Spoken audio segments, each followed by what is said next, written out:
சேலத்தில் இளம்பெண் காரில் கடத்தப்பட்டதாக தகவல் பரவிய நிலையில் உறவினர்கள் நெடுஞ்சாலையில் காரை மடக்கி கடும் தகராறில் ஈடுபட்ட சம்பவம் அரங்கேறியிருக்கிறது. காதல் விவகாரத்தில் நிகழ்த்தப்பட்ட பரபரப்பு கடத்தல் சம்பவத்தின் பின்னணி என்ன?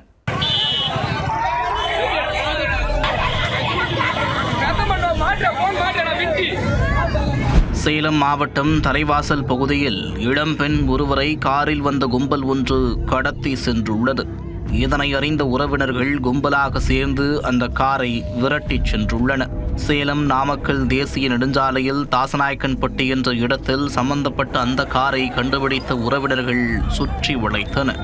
காருக்குள் சோதனை செய்து பார்த்த அவர்கள் கடத்தப்பட்ட பெண் இல்லாததைக் கண்டு அதிர்ந்து போயினர். காரை ஓட்டி வந்தவர்களை பிடித்து எங்கே பெண்ணை அடைத்து வைத்திருக்கிறீர்கள் என்று கேட்டு கடும் தகராறில் ஈடுபட்டனர். பரபரப்பு மிகுந்த சாலையின் நடுவே நிகழ்ந்த இந்த சம்பவத்தால் அப்பகுதியில் பரபரப்பு ஏற்பட்டது. இதனையடுத்து தங்கள் மகளை காணவில்லை என பெண்ணின் பெற்றோர் தலைவாசல் காவல் நிலையத்தில் புகார் அளித்தனர். கடத்தப்பட்ட தங்கள் வீட்டு பெண் மைனர் எனவும் நாமக்கல் மாவட்டம் மெட்டாலா பகுதியைச் சேர்ந்த நவீன்குமார் என்பவர்தான் தங்கள் மகளை கடத்தி சென்றதாகவும் பெற்றோர் பகிரங்கமாக குற்றம் சாட்டியிருந்தனர்.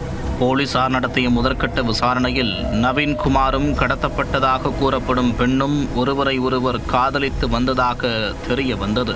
முறைப்படி குடும்பத்துடன் சென்று பெண் கேட்டும் தர மறுத்ததால் அந்த இளம்பெண் தன் காதலனை வரவழைத்து அவருடன் சென்றதாக விசாரணையில் தெரிய வந்துள்ளது. இருப்பினும் இது தொடர்பாக பெண் வீட்டாரின் புகாரின் பேரில் வழக்கு பதிவு செய்த போலீசார் தொடர்ந்து விசாரித்து வருகின்றனர். காதல் விவகாரத்தில் பெண் கடத்தப்பட்ட சம்பவம் அப்பகுதியில் பெரும் பரபரப்பை ஏற்படுத்தியுள்ளது.